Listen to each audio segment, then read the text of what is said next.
She begged the Mafia boss to hide her from her billionaire husband, knowing he had every reason to refuse. Instead, he risked his entire empire to protect her and fell in love with the woman her husband had tried to destroy. The rain hit like bullets against the cobblestone streets of Brooklyn's Red Hook district. Eva Steele ran barefoot through the storm, her $1,000 Valentino gown torn at the hem, dragging through puddles that soaked the silk to her knees. Her perfectly styled hair, the kind that took 3 hours and cost more than most people's rent, hung in wet tangles around her face. Mascara streaked down her cheeks, mixing with rain and tears. She didn't know where she was going. She only knew she couldn't stop. Behind her, somewhere in the darkness, Jonathan would be searching. He always found her. Every single time she'd tried to run in the past 5 years, he'd found her within hours. But tonight was different. Tonight, she'd seen something in his eyes that terrified her more than his fists ever had, a cold, final decision. Like he'd grown tired of the game. Her bare feet slapped against wet concrete as she turned down an alley, her lungs burning. She had no phone, no money. Jonathan controlled everything, her credit cards, her car, even her own family who'd long ago chosen his wealth over her bruises. She'd grabbed nothing but the slim hope that maybe, just maybe, someone in this city would help her.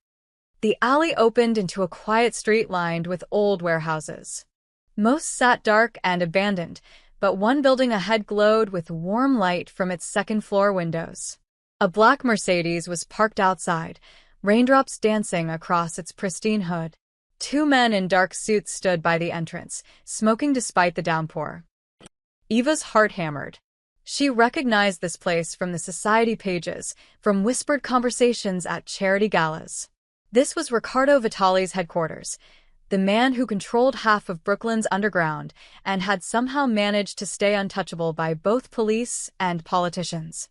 The same man her husband had publicly humiliated 2 years ago. Jonathan had done it at the mayor's charity ball, in front of 300 of New York's elite. Riccardo had bid on a vintage wine collection, and Jonathan had swooped in at the last second, outbidding him by $2 million just to laugh in his face. "Stick to what you know, Vitale," Jonathan had said loud enough for everyone to hear. "Wine appreciation is for people with class." The room had gone silent. Riccardo had simply smiled, nodded once, and walked away. But Eva had seen his eyes. She'd seen the promise of retribution there. Now, standing in the rain outside his door, she realized this was insane. Riccardo Vitale had every reason to hate anyone named Steele. He'd probably laugh and hand her right back to Jonathan. But she was out of options. Thunder cracked overhead as Eva stumbled toward the entrance. The 2 guards spotted her immediately, their hands moving toward their jackets. She must have looked like a ghost, a drowned, desperate ghost in a ruined designer gown. "I need to see Riccardo Vitale," she gasped, her voice barely audible over the rain. "Please." "I need." "Lady, you lost?" one guard said, his Brooklyn accent thick. He looked her up and down, confusion crossing his weathered face. "This ain't no shelter." "I know who he is," Eva said, stepping closer despite her trembling legs. "I know what he does. And I need his help." The second guard, younger with sharp eyes, suddenly recognized her. "Holy shit, you're Eva Steele," she finished, raising her chin despite the tears still streaming down her face. "And I'm begging you to let me see him." The guards exchanged glances. The older one pulled out a phone, turning slightly away as he made a quick call. Eva swayed on her feet, adrenaline beginning to fade and leaving only bone-deep exhaustion and pain. Her ribs ached where Jonathan had kicked her. Her wrist throbbed where he'd twisted it behind her back. "Boss says bring her up," the guard said, pocketing his phone. His expression had shifted from suspicion to something almost like pity. "Can you walk?" Eva nodded, though she wasn't entirely sure. The younger guard opened the door, and she stepped into a dimly lit hallway that smelled of cigars and old wood. They led her to an elevator, its interior surprisingly elegant with polished brass and a red carpet. The ride up felt endless. Eva caught her reflection in the brass doors. She looked like she'd been in a war. A dark bruise was already forming on her left cheekbone. Her arms were covered in fingerprint bruises, some fresh, some yellowing from days before. The elevator dinged. The doors opened into a spacious office that looked more like a gentleman's study than a crime boss's headquarters. Dark wood paneling, leather furniture, shelves lined with books. A massive desk sat at the far end, and behind it stood Riccardo Vitali. He was younger than Eva expected, maybe 40, with dark hair graying at the temples and sharp, intelligent eyes. He wore an expensive suit without a tie, the top button of his shirt undone. He'd been reading something when they entered, but now he set the papers down slowly, his gaze moving from the guards to Eva. For a long moment, nobody spoke. Riccardo studied her with an expression Eva couldn't read. Surprise, certainly, but something else too. Recognition. Not just of who she was, but of what she was running from. "Leave us," he said quietly to the guards. "Boss, are you sure?" "Leave us." The guards retreated into the elevator. The doors closed with a soft chime, and Eva found herself alone with one of the most dangerous men in New York. Her legs finally gave out. She collapsed to her knees on his expensive carpet, her ruined gown pooling around her like a silk puddle. She couldn't look at him, couldn't bear to see disgust or amusement in his eyes. "Please," she whispered, her voice cracking. "Don't send me back. I'll do anything. Work for you, clean your floors, I don't care. Just please don't send me back to him." Silence stretched between them. Eva squeezed her eyes shut, waiting for rejection, for mockery, for him to call her husband and collect whatever reward Jonathan would offer. Instead, she heard footsteps. Riccardo circled around his desk, his expensive shoes appearing in her line of vision. He crouched down slowly until he was at her level. "Look at me, Mrs. Steele." Eva forced herself to meet his eyes. Up close, they were dark brown, almost black, and filled with an intensity that made her breath catch. "Did your husband do this to you?" he asked, his voice soft but edged with something dangerous. Eva nodded, unable to speak past the lump in her throat. Riccardo's jaw tightened. He stood, offering her his hand. "Get up." She took it, his grip steady and warm as he pulled her to her feet. He guided her to a leather chair by an unlit fireplace and draped his suit jacket over her shoulders. It was still warm from his body and smelled like expensive cologne and cedar. "You have to understand what you're asking," Riccardo said, moving to a bar cart and pouring amber liquid into 2 glasses. "Your husband is one of the most powerful men in this city. Helping you means declaring war on him. On his lawyers, his politicians, his money," he turned back to her, holding out 1 glass. "On everything he controls." Eva's hand shook as she accepted the drink. I know who he is," she met Riccardo's eyes again. "But I also know who you are. And right now, you're the only person in this entire city with enough power to tell him no." Something flickered across Riccardo's face. Respect, maybe, or surprise that she understood the game being played. "He'll come for you," Riccardo said quietly, "with everything he has."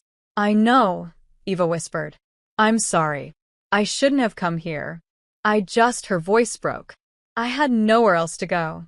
Riccardo studied her for another long moment, his expression unreadable. Eva prepared herself for rejection, for him to make a phone call and end this before it even began. Instead, he drained his glass in 1 swallow and set it down with a decisive click. "You can stay," he said simply. Eva's breath caught. "What?" "You can stay," Riccardo repeated, his voice firm. "No one lays a hand on a woman under my roof. Not your husband. Not anyone. But the war. Let him bring it," Riccardo said, and there was steel in his voice now. Cold, unshakable steel. "I've been waiting 2 years to settle accounts with Jonathan Steele anyway. He just gave me the perfect reason." Eva stared at him, unable to believe what she was hearing. "Why? "Why would you risk everything for me? You don't even know me." Riccardo walked to the window overlooking the rain-soaked street. Your husband humiliated me in front of 300 people and thought he could get away with it because he has money and I have blood on my hands. He turned back to her, his eyes hard. But right now, looking at you, I see exactly what kind of man he really is. The kind who hides behind expensive suits and charitable donations while beating his wife behind closed doors. He crossed the room and stood before her again. So yes, Mrs. Steele, I'll protect you. Not because I'm a good man, I'm not. But because I won't let him win. Not again. Eva felt tears streaming down her face, but for the first time in years, they weren't tears of pain or fear. They were tears of relief, of hope, of the sudden, overwhelming realization that maybe, just maybe, she might actually survive this. Thank you, she breathed. Thank you. Ricardo nodded once, then moved toward his desk and pressed a button on his phone. Maria, prepare the East guest room. We have a visitor who'll be staying indefinitely. He paused, his eyes finding Eva's again. And call the council. Emergency meeting. Tonight. As he ended the call, Eva realized what she'd just done. She'd sought refuge with a mafia boss, dragging him into a war with one of America's wealthiest men. And somehow, impossibly, he'd said yes. Outside, thunder rumbled like a warning. The storm was only beginning. The council arrived within the hour, summoned from their homes and clubs across the city. Eva had been moved to a guest room upstairs, tended to by Maria, a stern woman in her 60s who'd clucked her tongue at every bruise while wrapping Eva's swollen wrist and bringing her clean clothes. Now Eva sat alone, wearing borrowed sweatpants and a t-shirt, listening to the rumble of male voices rising from the floor below. In Ricardo's office, 6 men sat around a mahogany conference table that had witnessed countless strategy sessions, territory negotiations, and occasionally, sentences of death. These weren't street thugs. They were Ricardo's inner circle, the men who'd helped him build an empire that stretched from Brooklyn to Queens, from legitimate businesses to operations the IRS would never find. Tommy, the accountant, Russo spoke first, his wire-rimmed glasses reflecting the lamplight. At 55, he was the oldest and most cautious of the group. Boss, with all due respect, have you lost your mind? Ricardo leaned back in his chair at the head of the table, his fingers steepled. Elaborate. Eva Steele. Tommy gestured toward the ceiling, toward where Eva waited. Jonathan Steele's wife. You just declared war on one of the wealthiest men in America because a pretty woman showed up crying in the rain. Watch your tone, Ricardo said softly, but there was warning in it. Vincent Caruso, Ricardo's head of security, jumped in. He was younger, built like a boxer, with a scar running through his left eyebrow. Tommy's right to be concerned, boss. Steele has connections we can't touch. Federal judges, senators, the goddamn police commissioner plays golf with him every Sunday. And you think I don't know this? Ricardo asked calmly. Then why? Marco DeLuca, who handled their legitimate construction businesses, leaned forward. Why risk everything we've built for a woman you don't even know? She could be bait. Steele could have sent her here to get leverage on you. Ricardo's eyes narrowed dangerously. You think a man beats his wife until she can barely stand, then sends her running through a storm to my door as some kind of scheme? I think men like Jonathan Steele don't play fair, Tommy interjected. I think he humiliated you 2 years ago, and now his wife conveniently appears asking for protection. It's too neat, boss. Too perfect. Look at this. Ricardo pulled out his phone and swiped through photos he'd taken of Eva's injuries before Maria had treated her. He slid the phone across the table. Tell me that's an act. The men passed the phone around. Even these hardened criminals, men who'd seen violence in every form, looked uncomfortable. The bruises on Eva's arms were clearly finger-shaped. The mark on her cheekbone was fresh and angry. Her wrist was swollen to twice its normal size. Jesus, Vincent Mutteret. That bastard, Marco added quietly. But Tommy wasn't swayed. It's terrible, boss. It really is. But it's not our problem. We send her to a women's shelter. We give her money, set her up somewhere safe. We don't paint a target on our backs. She came to me, Ricardo said, his voice hard as iron. To my door. Under my protection. And I don't turn away women who need help. Even when helping them could destroy everything? Tommy challenged. Steele won't let this go. He'll come at us with everything: lawyers, cops, probably the FBI. He'll freeze our assets, audit our businesses, dig into every corner of our operations until he finds something to bury us with. Let him try. The room fell silent. The other council members exchanged worried glances. Frank Moretti, who'd been quiet until now, finally spoke. He was Ricardo's oldest friend, the one who'd been there since the beginning. Rico, we've been through wars before. We've fought off families twice our size. We've survived federal investigations. We've clawed our way to the top of this city. But we did it smart. We picked our battles. And you don't think this is worth fighting for? I think you're making this personal, Frank said carefully. Because he disrespected you at that charity ball. But mixing personal grudges with business? That's how empires fall. Ricardo stood slowly, his chair scraping against hardwood. He walked to the window, looking out at the Brooklyn streets he'd controlled for 15 years. Rain still fell, softer now, painting the glass with streaks that blurred the city lights. You're right, he said finally. It is personal. That son of a bitch stood in front of 300 people and treated me like gutter trash. Like I was nothing. And I smiled and walked away, because that's what you do in society. You play the gentleman. He turned back to face his counsel. But you know what I realized tonight? Men like Jonathan Steele only respect power when it's wrapped in money and expensive suits. They think they can do whatever they want, humiliate whoever they want, hurt whoever they want, because they've got politicians in their pockets and lawyers on speed dial. Boss, Tommy started. I'm not finished. Ricardo's voice cut through the room like a blade. That woman upstairs? She's not bait. She's terrified. She ran barefoot through a storm because she was more afraid of her own husband than she was of me. Think about that. More afraid of a billionaire in a mansion than a crime boss in Brooklyn. He moved back to the table, placing his hands flat on the polished surface. And you want me to send her back? To send her to a shelter where his lawyers will find her in hours? To abandon her because it's inconvenient for business? It's not about convenience, Tommy argued. It's about survival. Our survival. No, Ricardo's voice dropped to something cold and final. It's about who we are. You think I built this empire just to bow down to men like Steele? You think I clawed my way up from nothing just to be afraid of some billionaire who beats women? He straightened, looking each man in the eye. I'm not sending her back. Not to him. Not to anyone. Eva Steele stays under my protection, and if Jonathan wants war, then we give him war. Rico, please, Frank tried. This isn't a debate, Ricardo said, his tone brooking no argument. It's a decision. My decision. Anyone who has a problem with it can walk out that door right now. The silence that followed was deafening.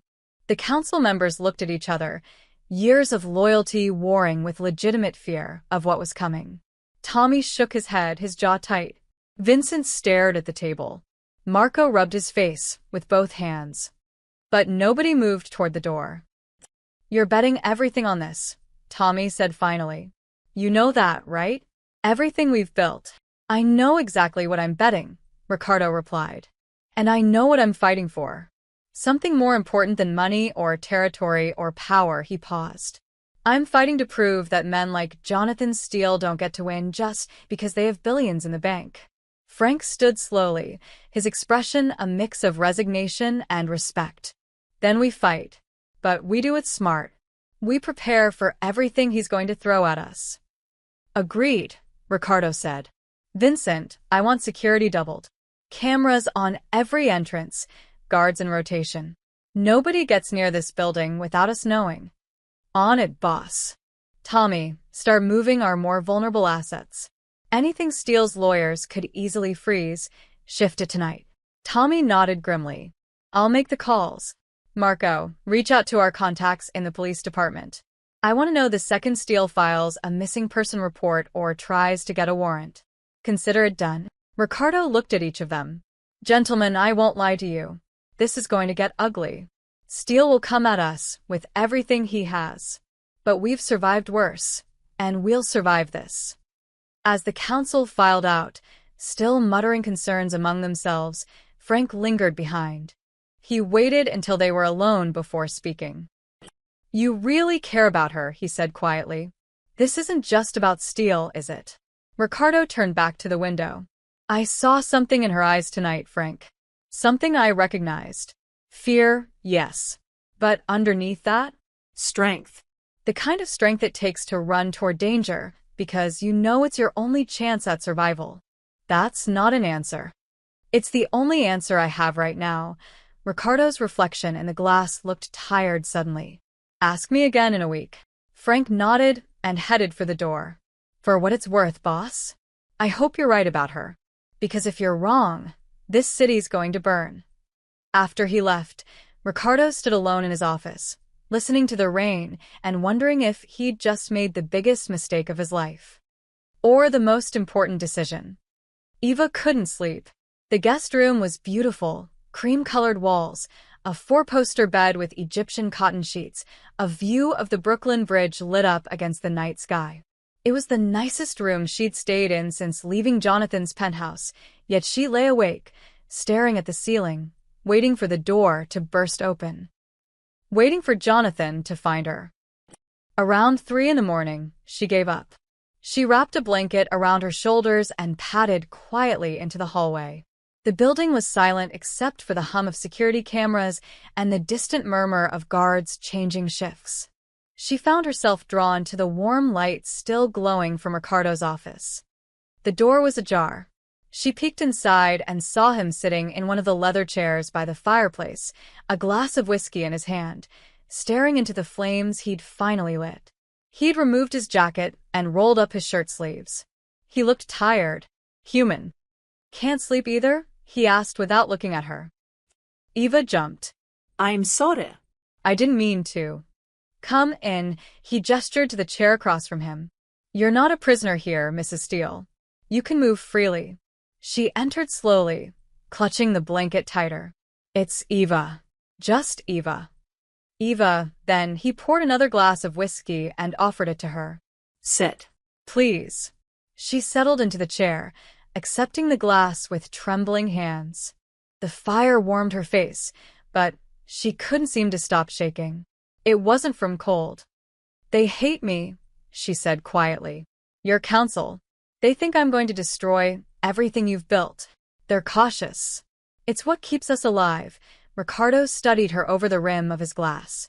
"But they'll come around. Will they?" Eva laughed bitterly. "I wouldn't. If I were them, I'd throw me out before I brought the whole empire down." "Then it's good you're not them." They sat in silence for a moment, the fire crackling between them. Eva took a sip of whiskey, wincing at the burn. She wasn't much of a drinker. Jonathan had always controlled that too, carefully measuring what she could have at parties, ensuring she never got drunk enough to say something embarrassing. "Can I ask you something?" Ricardo said, his voice gentle. "What finally made you run? Tonight, specifically?" Eva's fingers tightened around the glass. She'd known this question was coming. He was planning something. "I heard him on the phone with his lawyer, talking about options. Ways to handle me quietly. I think he was going to have me committed." Ricardo's jaw clenched. "Committed? To where?" "Some private facility upstate. The kind where wealthy families send their inconvenient relatives." Eva's voice cracked. "He told his lawyer I was becoming unstable, that I'd tried to hurt myself. All lies, but who would believe me? Jonathan Steele, pillar of the community, worried about his troubled wife? They'd lock me up and throw away the key. Jesus. So I ran." Eva wiped at her eyes with the back of her hand. "I waited until he left for a business dinner, smashed my own jewelry box, and slipped out through the service entrance while his security team was changing shifts. I knew I had maybe 2 hours before he noticed." She looked down at her hands, at the fading bruises on her wrists. "I've tried to leave before. 4 times in 5 years. He always found me, dragged me back, punished me." "How did you end up with him in the first place?" Ricardo asked, though his tone suggested he already knew the answer. Eva smiled sadly. "I was 22. beautiful, naive, from a middle-class family in Connecticut that suddenly had money problems. Jonathan was 40, handsome, charming, rich beyond imagination. He pursued me like I was the only woman in the world. She paused. My parents were thrilled. They saw him as our family's salvation. Let me guess. He paid off their debts. Every last penny. And in return, I became his. Not his wife. His possession. Eva's voice grew hollow. For the first year, it was perfect. He showered me with gifts, diamonds, designer clothes, exotic vacations. I thought I was living a fairy tale. Then I got comfortable. Started having opinions. Questioned why I couldn't have my own credit card or see my college friends. That's when it started. Eva nodded. The first time he hit me, I was so shocked I didn't even process it. He apologized, cried, bought me a sapphire necklace worth more than my parents' house. Said it would never happen again. She laughed bitterly. It happened again 3 days later. And then again. And again. She stood abruptly, moving to the window, unable to sit still with the memories flooding back. He was careful. Always places clothes could cover. Always when we were alone. To the outside world. We were the perfect couple. Jonathan Steele and his gorgeous young wife. Fixtures at every charity gala. Every society event. A doll in a glass box, Ricardo said quietly. Eva turned to look at him, surprised he understood. Yes, exactly that. He dressed me, posed me, showed me off. But if I ever acted like a real person, if I smiled at the wrong man, said the wrong thing, showed any independence, he'd punish me later. Always later, when the guests were gone and the cameras were off. She hugged herself, the blanket slipping from her shoulders. I've been nothing more than a doll in a glass box. Beautiful, expensive, breakable. And when he got tired of me, he was ready to pack me away somewhere I'd never be seen again. Ricardo set down his glass and stood, moving toward her. Eva instinctively flinched, years of conditioning making her expect violence. But he stopped a respectful distance away, his hands visible and non-threatening. Look at me, Eva. She forced herself to meet his eyes. You are not a doll, Ricardo said, his voice firm and unwavering. You are not a possession. You are not something to be displayed or discarded when it's convenient. That's all I've been for 5 years. No. He stepped closer, still careful not to touch her. That's what he tried to make you. But the woman who ran through a storm, who had the courage to knock on my door knowing I had every reason to hate her husband, that woman is not a doll. That's a survivor. Eva felt tears streaming down her face. I don't feel like a survivor. I feel broken. Broken glass can cut, Ricardo said softly. Never forget that. You're stronger than you think. Why? Eva whispered. Why do you care? You don't know me. I'm just Jonathan Steele's problem. Ricardo was quiet for a long moment, his dark eyes searching hers. My mother, he said finally. She stayed with my father for 20 years. He wasn't wealthy like Jonathan, just mean. Just cruel. She stayed because she thought she had nowhere else to go, no one who would help her. Eva's breath caught. I was 15 when she finally left, Ricardo continued, his voice rough with old pain.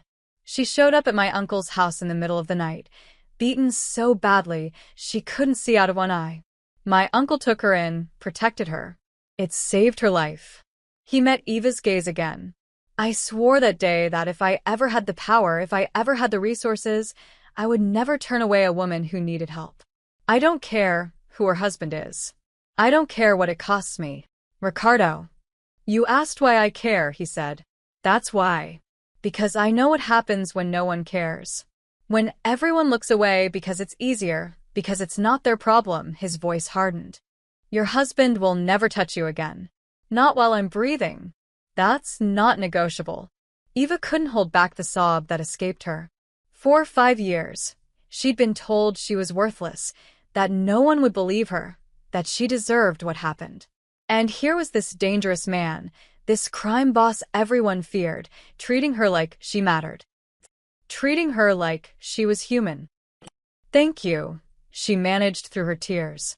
Thank you for seeing me. Ricardo finally closed the distance between them, but only to hand her his handkerchief. Get some rest, Eva. Tomorrow's going to be difficult. Jonathan will have noticed you're gone by now, and he'll be making his moves. I'm scared. I know. But you're not alone anymore, he guided her gently toward the door. That's the difference. As Eva returned to her room, she felt something she hadn't felt in years. Hope. Fragile, terrifying hope that maybe, just maybe, she could escape the glass box after all. In his office, Ricardo returned to his chair, staring into the dying fire. He'd meant every word he'd said. Eva Steele would never be treated as less than human again. Not on his watch. The hammer fell at 9 the next morning. Eva was having breakfast in the kitchen. Maria had insisted she eat something despite her protests, when the building's security alarm chimed. Not the urgent wail of a break-in, but the steady beep that meant someone important had arrived at the front entrance. Vincent burst into the kitchen, his face grim. Boss wants you upstairs. Now. Don't look out any windows. Eva's stomach dropped. He's here. Not him. Worse. His lawyers. And they brought friends. Eva followed Vincent up the back stairs to Ricardo's office, her heart hammering. Through the windows, she could see what Vincent meant by friends. 3 black SUVs were parked outside, along with 2 NYPD patrol cars. At least a dozen men in expensive suits stood on the sidewalk, flanked by uniformed officers. Ricardo stood at his desk, perfectly calm, buttoning his suit jacket like he was preparing for a business meeting instead of a siege. Frank and Tommy were already there, looking tense. Stay back from the windows, Ricardo said to Eva, without looking at her. Let me handle this. Ricardo, maybe I should just... No, his tone left no room for argument. He turned to Vincent. Let them in. Conference room, not my office. I want cameras recording everything. 5 minutes later, Eva watched from a monitor in Ricardo's office as he entered the conference room where Jonathan's legal army waited.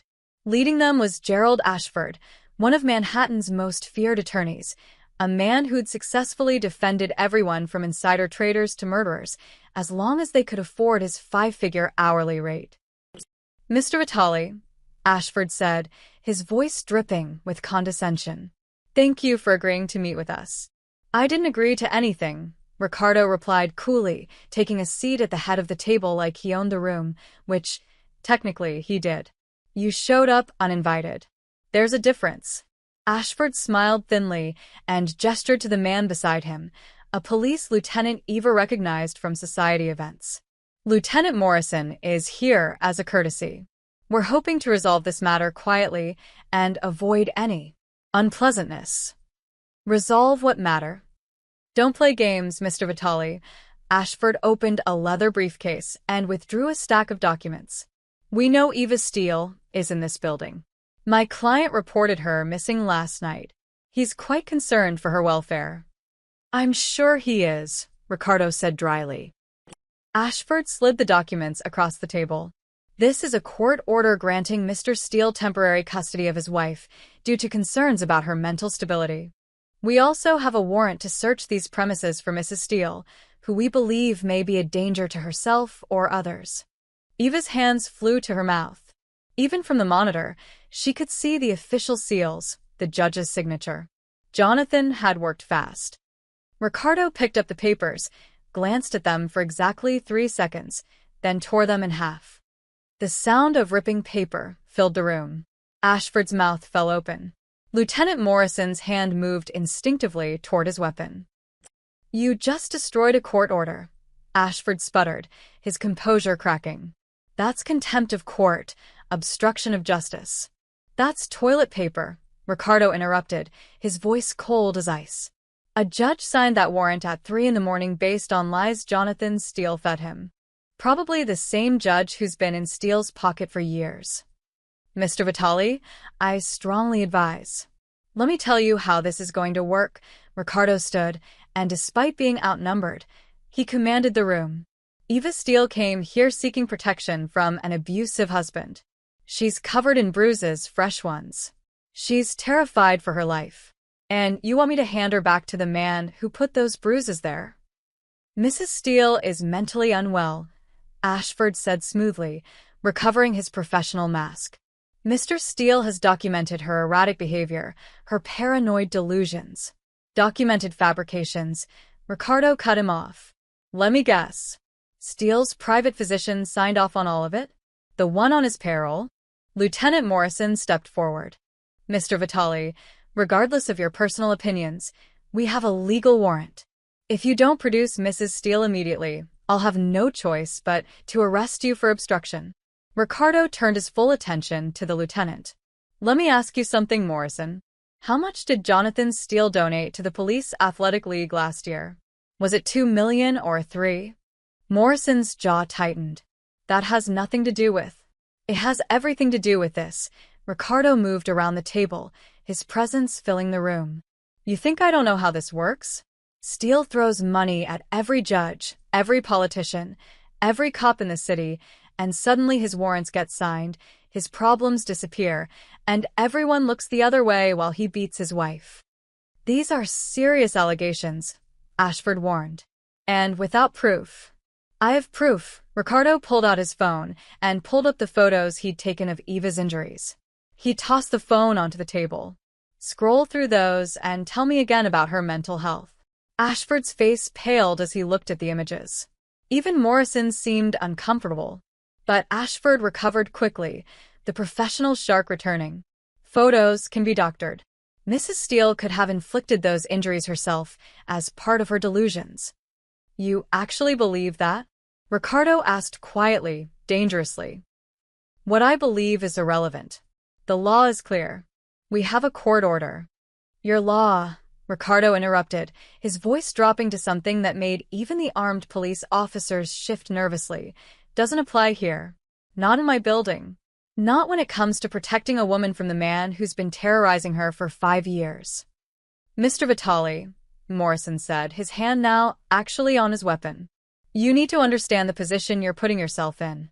This isn't about your reputation or your territory. This is about the law. Ricardo smiled, but there was no warmth in it. Lieutenant, you need to understand something. Jonathan Steele might own half the politicians in Manhattan, but he doesn't own Brooklyn. He doesn't own me.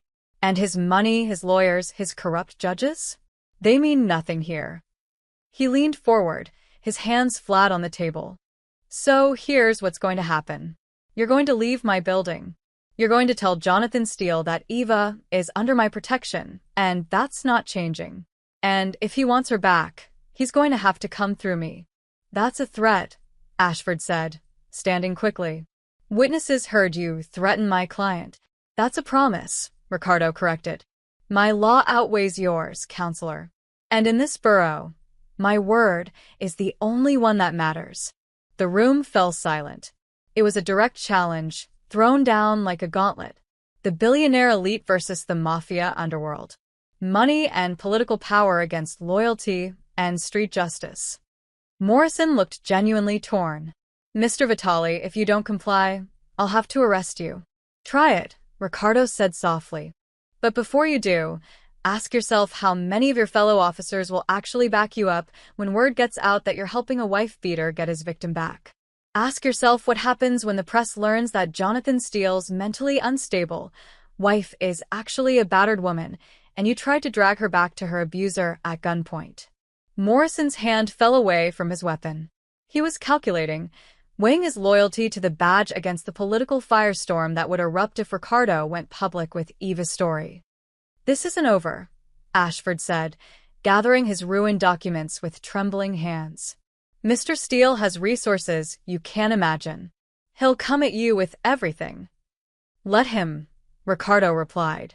I've been waiting 2 years for Jonathan Steele to remember I exist. Now he's got my full attention. As the lawyers and police filed out, their faces a mixture of fury and disbelief, Ricardo returned to his office where Eva was still watching the monitor, tears streaming down her face. You just declared war, she whispered. For me. Ricardo looked at her, his expression softening for just a moment. Eva, I declared war on your husband the moment I decided to help you. This. He gestured toward the door where the lawyers had just left. This is just the opening move. What happens now? Now, Ricardo said, his voice grim. Things get worse before they get better. Steele knows he can't intimidate me with lawyers and corrupt cops. So he'll escalate. He'll use every weapon he has, the media, federal agencies, maybe worse. I'm so sorry, Eva said, her voice breaking. Don't be. Ricardo moved to his desk, already planning his next moves. You gave me something I've wanted for 2 years, a legitimate reason to take down Jonathan Steele. And I'm going to enjoy every second of it. Outside, the SUVs pulled away, carrying Jonathan's fury back to Manhattan. The first battle was over. But the war had only just begun. For 3 days, Eva barely left her room. She heard the activity downstairs, more guards being hired, security systems upgraded, phones ringing constantly as Ricardo's organization prepared for Jonathan's next move. All because of her. Maria brought meals that Eva barely touched. The bruises on her face were fading to yellow-green, but the guilt sat like a stone in her stomach, heavy and unmoving. On the 4th morning, she forced herself downstairs.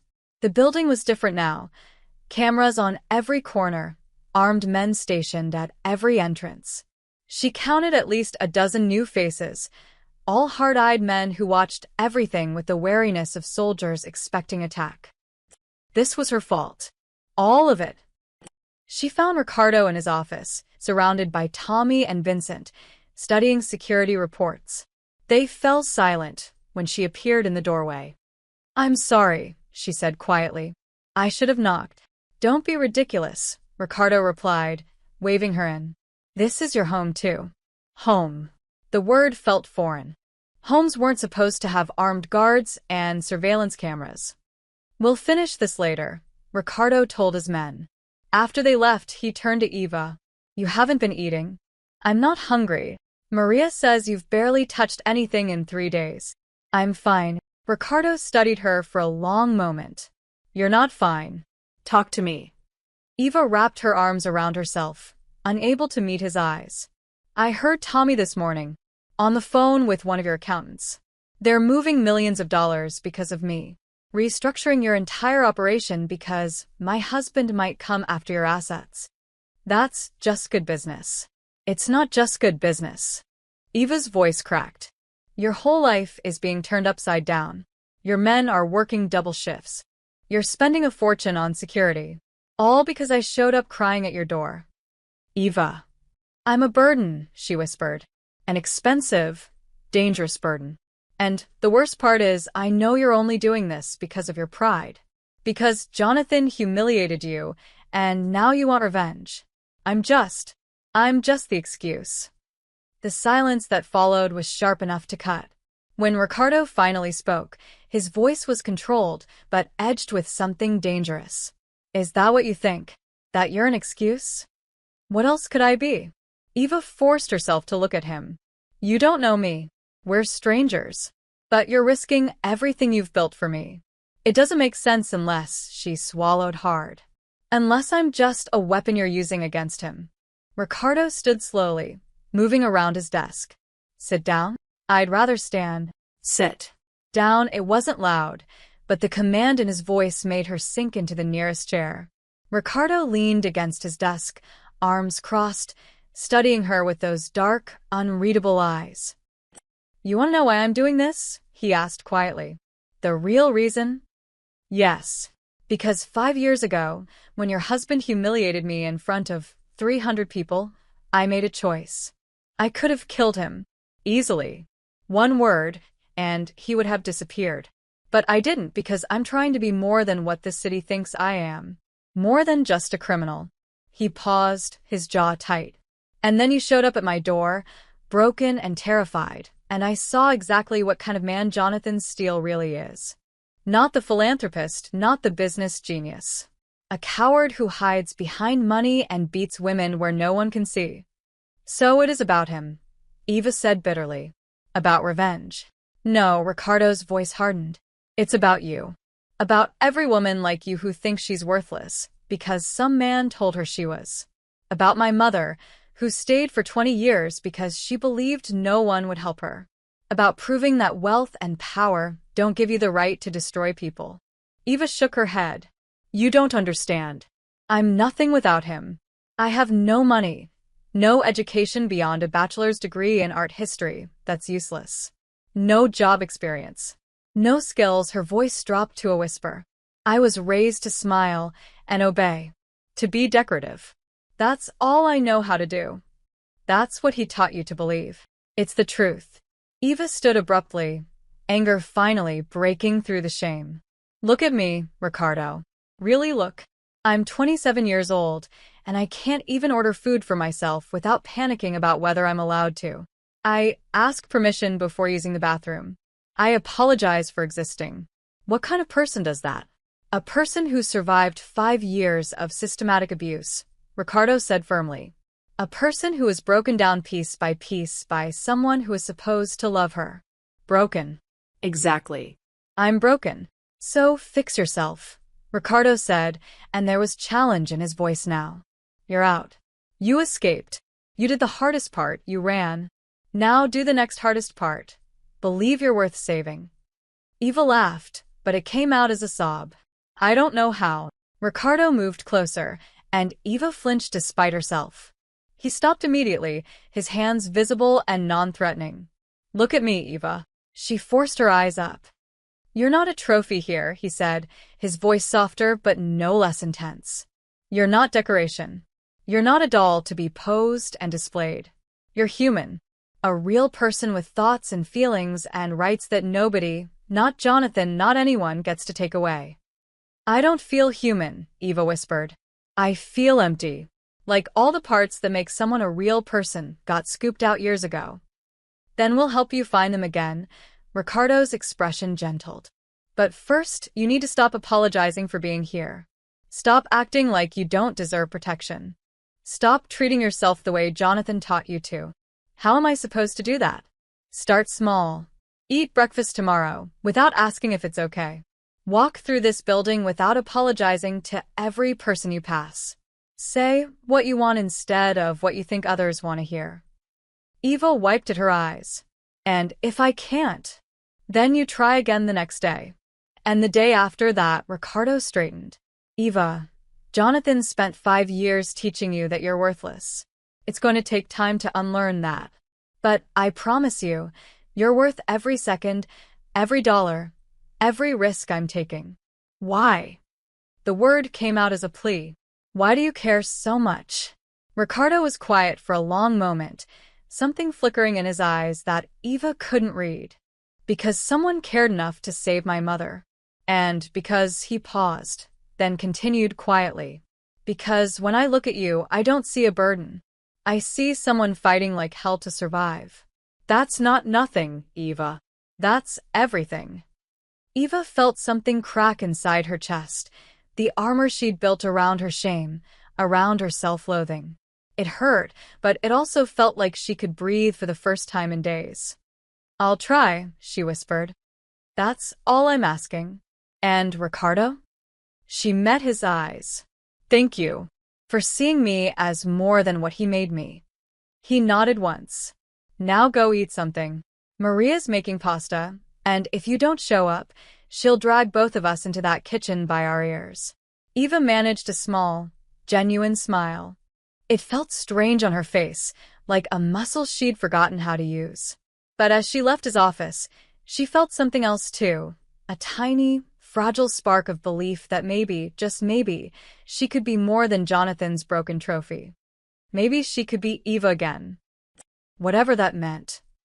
The attack came 6 days after Eva's arrival, on a quiet Tuesday afternoon when the street outside Ricardo's building seemed almost peaceful.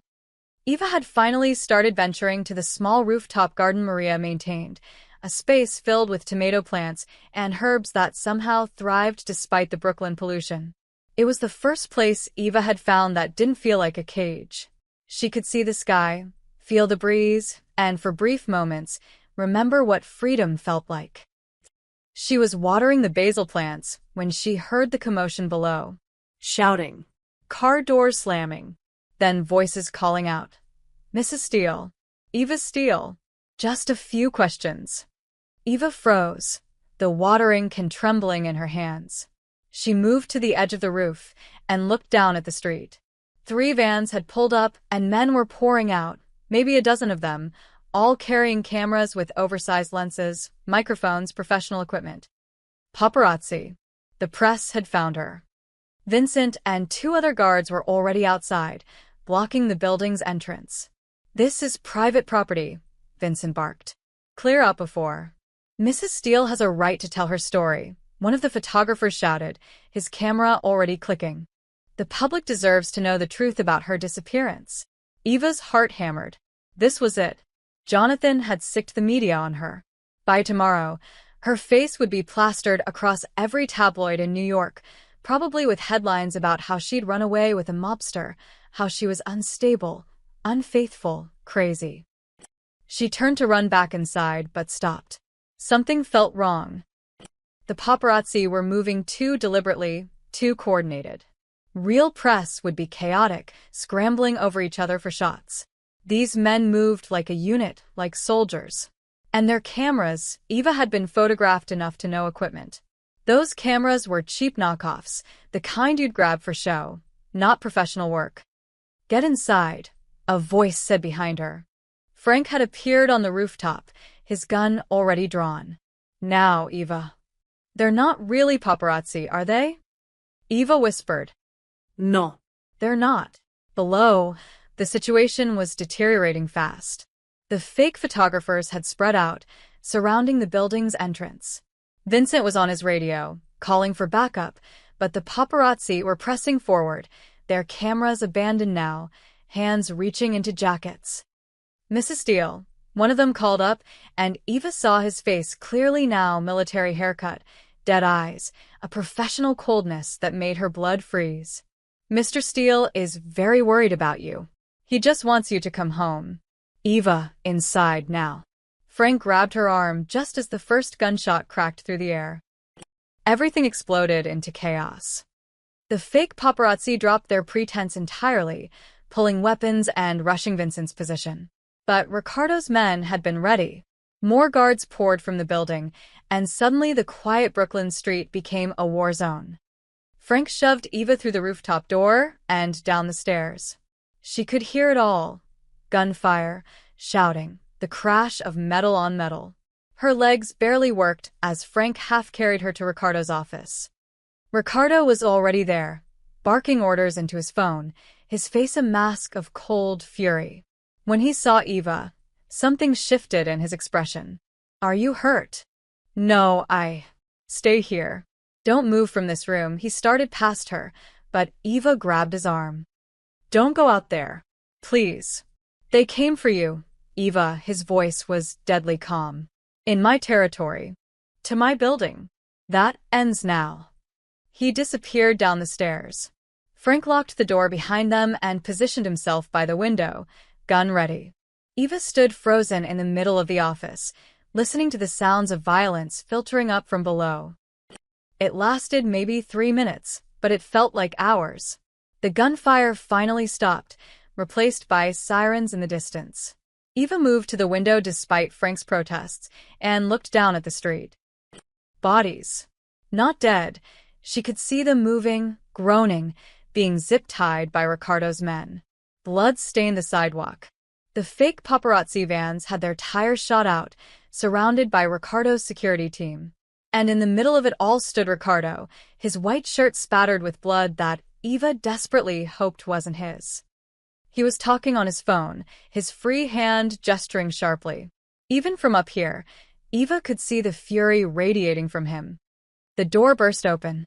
Eva spun around, her heart leaping into her throat, but it was just Vincent, breathing hard, a cut above his eyebrow bleeding freely. "They're down." All 12-inch. He looked at Eva. They had a van waiting around the corner. Restraints. Syringes. This wasn't a kidnapping. This was an extraction team. Eva's legs gave out. She sank into Ricardo's chair, shaking uncontrollably. "Jonathan sent them to take me." "Without a doubt," Frank said grimly. "Professional mercenaries. Probably ex-military." Your husband's not playing games anymore. Heavy footsteps on the stairs, and then Ricardo was there, blood on his clothes, fury in his eyes. He looked at Vincent. Status: 3 of ours injured, none critical. All 12 of theirs subdued. Police are 2 minutes out. Morrison's among them. I called our contacts at the NYPD. They're ready to play this our way.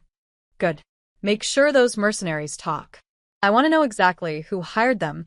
Ricardo's eyes found Eva. Everyone out. Now. Frank and Vincent exchanged glances, but obeyed, closing the door behind them. Ricardo stood there for a moment, his chest heaving, his hands clenched into fists. Then he crossed the room in 3 strides and pulled Eva into his arms. She crashed into him, her whole body shaking. His shirt was damp with blood and sweat, and she could feel his heart hammering against his ribs. He held her like she might disappear, one hand cradling the back of her head, the other wrapped around her waist. "You're safe now," he whispered fiercely against her hair. "You're safe. I've got you." "They were going to take me," Eva sobbed into his chest. "They were going to drug me and take me back to him." I know. Ricardo's arms tightened around her. "But they failed. They all failed. And your husband just made the biggest mistake of his life." Eva pulled back enough to see his face. There was a cut on his cheek, already bruising, and his knuckles were split and bleeding. "You're hurt." "I'm fine, Ricardo." "I'm fine," he repeated, but his voice softened. "Eva, look at me." She met his dark eyes, seeing something there that made her breath catch. Not just protectiveness. Something deeper. Something that terrified and comforted her in equal measure. "I will burn this entire city to the ground before I let him touch you again," Ricardo said quietly. "Do you understand me? There is no force on earth that will take you from here. Not lawyers, not cops, not armies of mercenaries. You Are. safe." Eva nodded, unable to speak past the lump in her throat. She believed him. God help her. She believed every word. Ricardo's hand moved to cup her face, his thumb gently brushing away her tears. For a moment, she thought he might kiss her. The air between them felt charged, electric. But he just held her gaze, letting her see the promise in his eyes. "No one will hurt you again," he whispered. "Not while I'm breathing." Below, the sirens grew louder. The police were arriving to a scene they'd have to explain away. But up here, in Ricardo's arms, Eva felt something she'd thought she'd never feel again. Protected, valued, safe. And maybe, just maybe, something more. The headlines hit the next morning like a nuclear bomb. Eva saw them on the television in the common room, where someone had left the news running. She'd come downstairs for breakfast, finally starting to feel safe enough to move through the building freely. Then she saw her own face filling the screen. "Mafia boss kidnaps billionaire's wife," screamed the banner on New York One. Her legs went numb. "Authorities are investigating the disappearance of Eva Steele, wife of real estate mogul Jonathan Steele," the anchor said with practiced concern. Sources close to the family say Mrs. Steele was forcibly taken from her home last week by associates of Riccardo Vitali, a known organized crime figure. Mr. Steele is offering a substantial reward for any information leading to his wife's safe return. The screen cut to footage of Jonathan at a press conference. He looked devastated, eyes red-rimmed, voice breaking as he spoke. "I just want my wife back," he said, his hand trembling as he held up a photo of Eva from their wedding day. "Eva, if you can hear this, please know that I love you. Whatever they've told you, whatever they've done to you, just come home. You're safe with me. You've always been safe with me." The lie was so perfect, so convincing, that Eva felt bile rise in her throat. "Turn it off," Maria said sharply, reaching for the remote. But Eva grabbed her wrist. No. "I need to see." The anchor continued. Friends of Mrs. Steele describe her as troubled in recent months, with sources suggesting possible substance abuse and erratic behavior. Dr. Patricia Hammond, a noted psychiatrist, joins us now to discuss what might drive a woman to abandon her life of luxury. Eva watched in horror as a woman she'd never met analyzed her mental state on national television. We often see this in cases of what I call golden cage syndrome, Dr. Hammond said smoothly.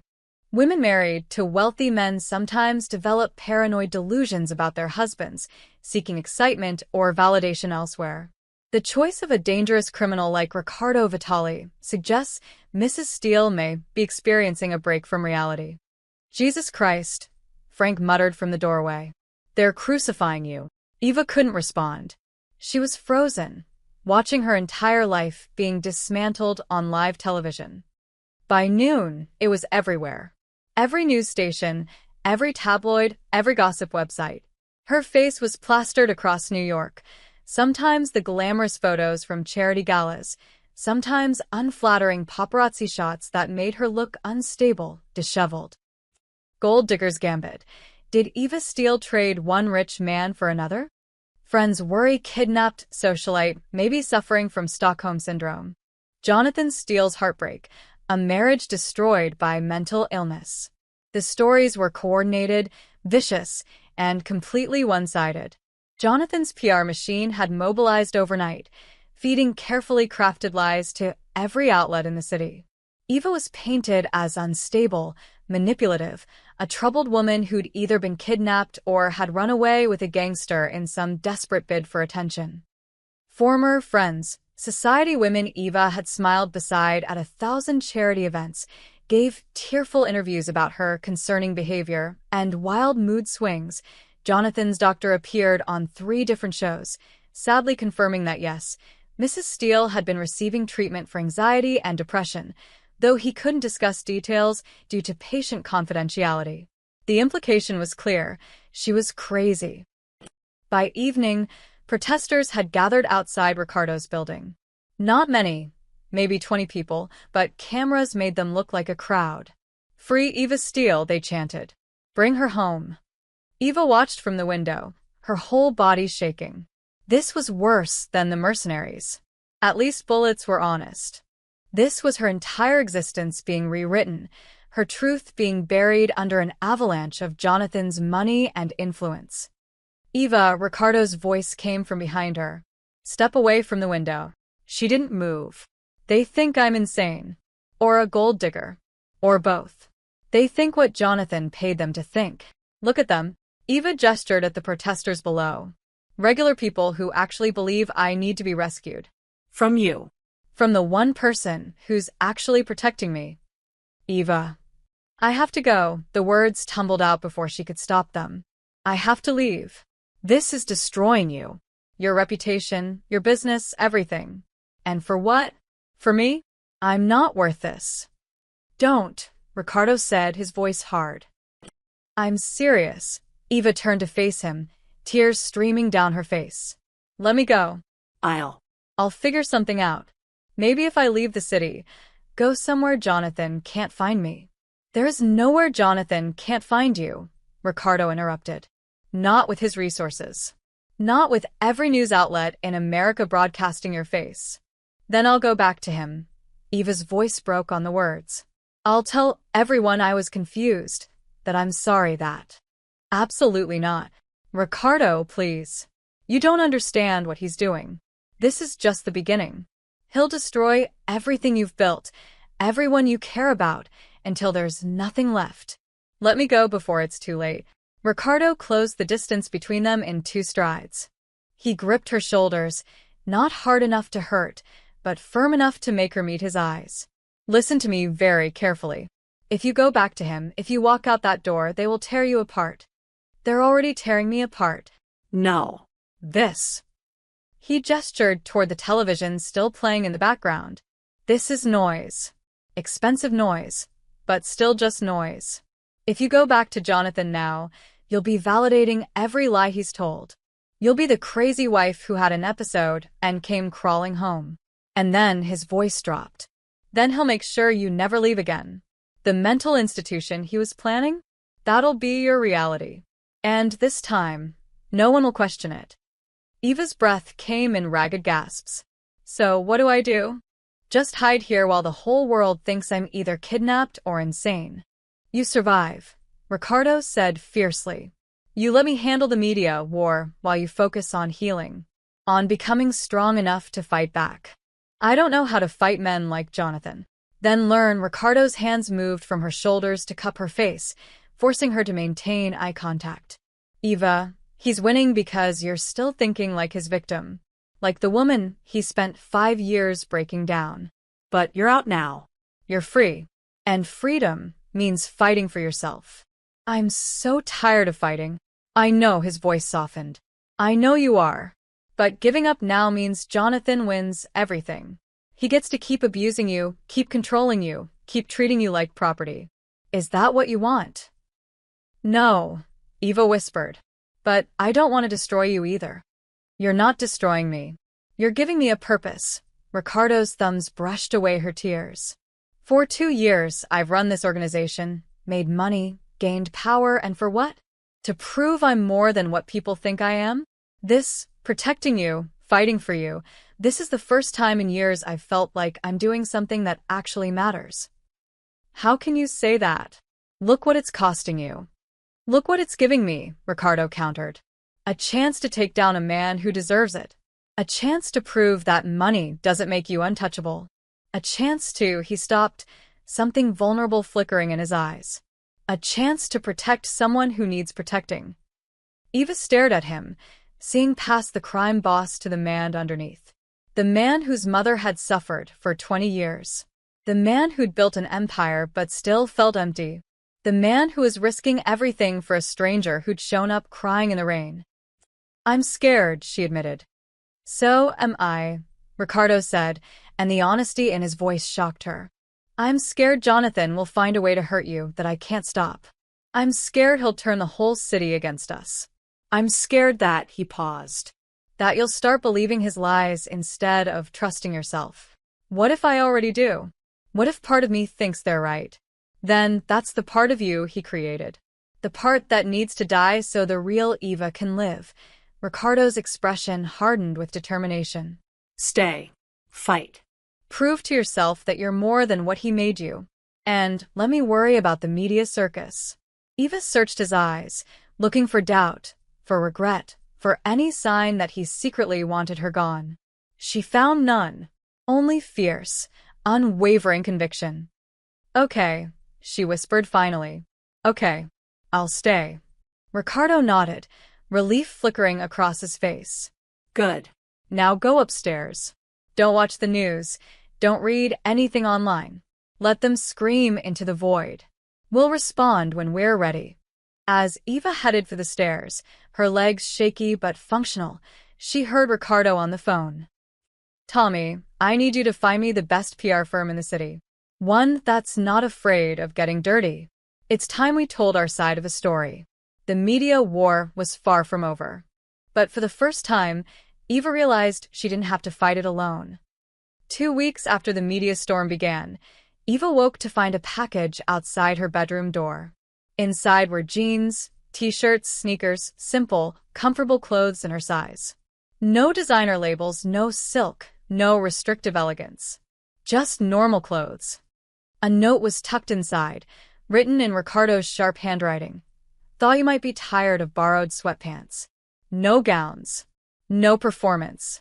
Just you. Eva held a plain gray t-shirt against her chest and felt something break loose in her throat.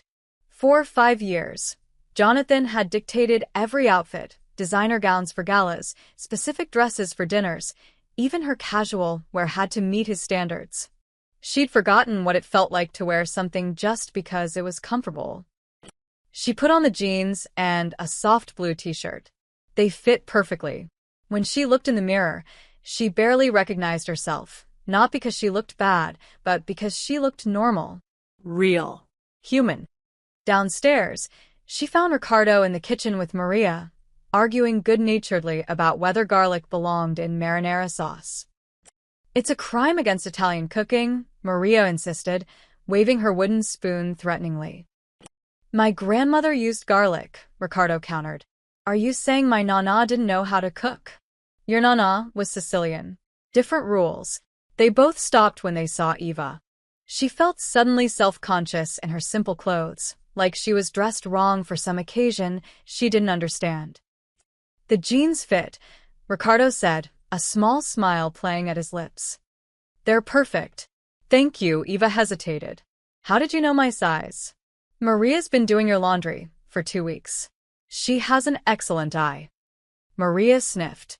Someone had to make sure you had clean clothes. You barely have anything. Because I left everything behind, Eva said quietly. Then we'll get you more, Ricardo said simply. But nothing you don't choose yourself. Deal? Eva nodded, that strange tightness in her chest returning. Such a small thing, the right to choose her own clothes, but it felt monumental. Over the following days, Ricardo began giving Eva more freedom, more small kindnesses that added up to something significant. He showed her the rooftop garden and told her she could go there whenever she wanted, no guards hovering, no cameras watching. He cleared out a room on the second floor and filled it with art supplies after Maria mentioned Eva's degree in art history. I haven't painted in years, Eva protested when she saw the easels, canvases, and paints. So start again, Ricardo replied. Or don't. The room is yours either way. He taught her the building's security codes, so she wouldn't feel trapped. He introduced her to his men not as Mrs. Steele but as Eva, a person, not a possession. He asked her opinions on things, from what to order for dinner to whether he should expand into Queens, treating her thoughts as valuable. One afternoon, Eva was in the garden when Ricardo joined her. He'd shed his suit jacket and rolled up his sleeves, looking less like a crime boss and more like an ordinary man seeking fresh air. You're killing Maria's basil plants, he observed, watching her overwater them. I am not, Eva protested, then looked at the drooping leaves. Oh. I am. They like it dry. Stress makes them more flavorful. That's very Italian, Eva said, setting down the watering can. Suffering improves character. Ricardo laughed, a real laugh, not the controlled chuckle he used in business meetings. My nana used to say the same thing, usually while making me peel potatoes. You peeled potatoes? Every Sunday until I was 16. She said it built discipline. He touched one of the tomato plants gently, checking its fruit. She'd love this garden. Maria reminds me of her sometimes. Bossy, opinionated, excellent cook. Eva found herself smiling. Tell me about her. And he did. Sitting on the worn bench surrounded by herbs and vegetables, Ricardo told her stories about his grandmother, the woman who'd raised him after his mother left his father, who'd fed half the neighborhood from her tiny kitchen, who'd smacked his knuckles with a spoon when he got too cocky. She sounds amazing, Eva said. She was. Ricardo's expression softened with memory. She died when I was 22. Cancer. By then, I was already in the life. She knew what I was becoming, and it broke her heart. Did she say that? No.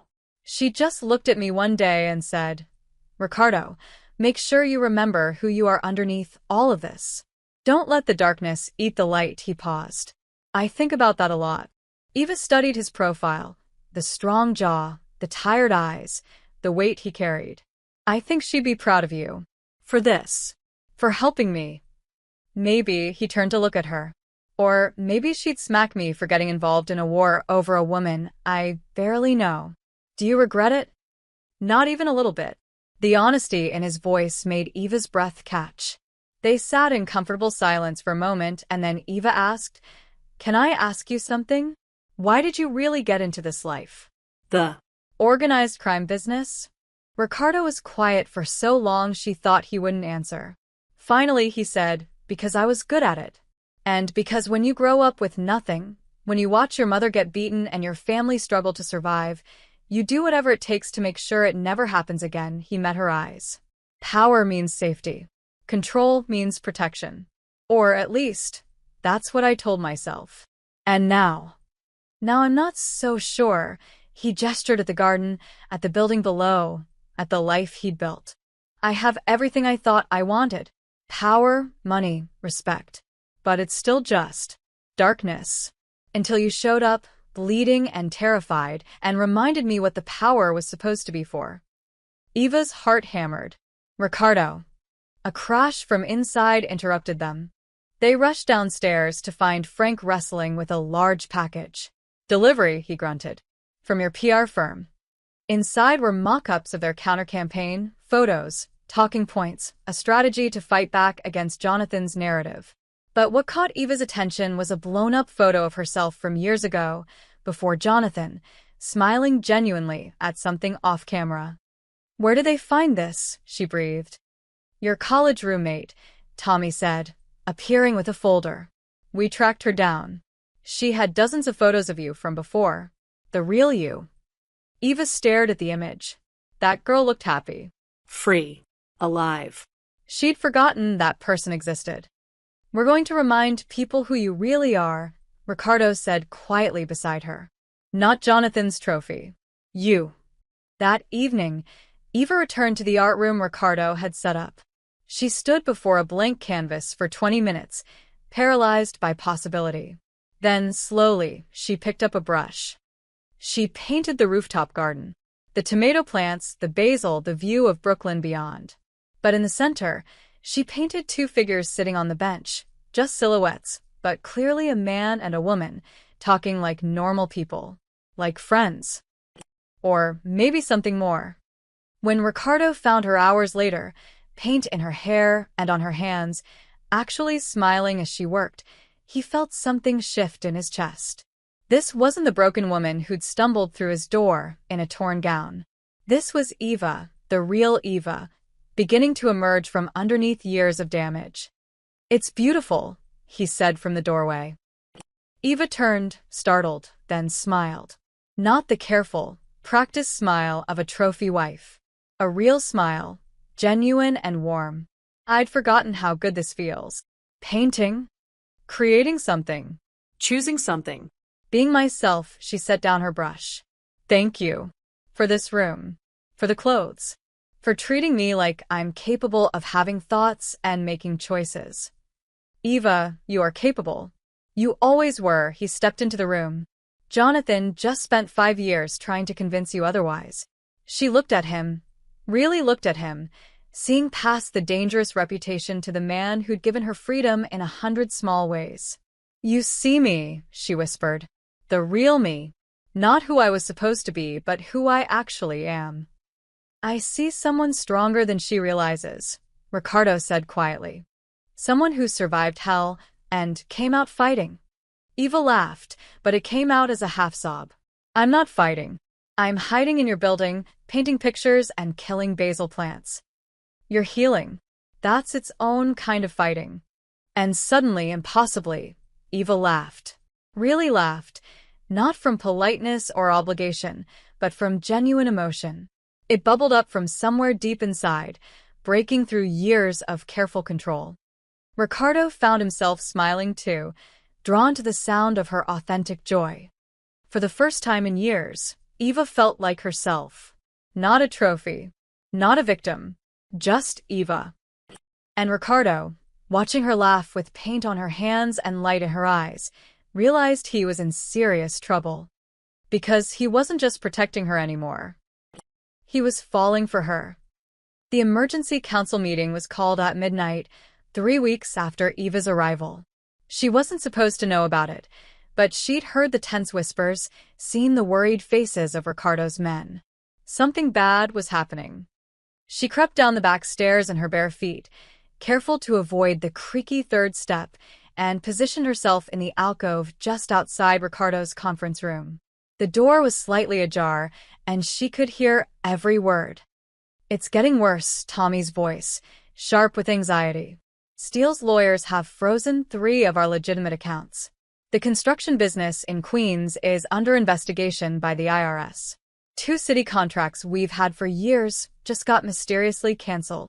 He's strangling us financially," Marco added. Piece by piece. "And it's only been 3 weeks." Eva's stomach twisted with guilt. This was her fault. All of it. "That's not all," Vincent said grimly. "I got word from our contact in the mayor's office. Steele's been making calls. Big calls. He's pushing for a full RICO investigation into our operations. He wants federal agents crawling through every business we own. Jesus Christ, someone muttered. It gets worse. Tommy's chair scraped across the floor. He's offering bounties. $500,000 to anyone who can provide information leading to our arrest. $1 million for information that puts Rico behind bars. Silence fell, heavy and suffocating. Eva pressed her hand over her mouth, fighting back tears. Frank spoke next, his voice weary. Boss, we've been loyal to you for 15 years. We've stood by you through territory wars, federal investigations, family feuds. But this is different. Steele's not trying to kill us. He's trying to dismantle us. Legally, financially, systematically. What are you saying, Frank? Ricardo's voice was dangerously calm. I'm saying we need to consider our options. Our options, Ricardo repeated, each word precise. Spell it out for me. Tommy took the lead. We give her back, boss. We negotiate. Tell Steele we were protecting her, that we didn't know the full situation, that we're willing to return her in exchange for him calling off his dogs. Absolutely not. Ricardo, listen. Marco started. I said no. You're not listening. Tommy's voice rose. In 3 weeks, he's cost us $12 million. $12 million. He's got federal agencies investigating us, city contracts disappearing, legitimate businesses being audited into oblivion. How much more can we afford to lose? However much it takes. That's not an answer. Tommy slammed his fist on the table. This organization has 200 people depending on it. Employees, families, people who trust us to keep them safe and fed. You're risking all of them for one woman. Watch your tone, Ricardo warned. Vincent jumped in, trying to de-escalate. Boss, we get it. You care about her. We all do. She's been through hell. But Tommy's right. Steele's not going to stop.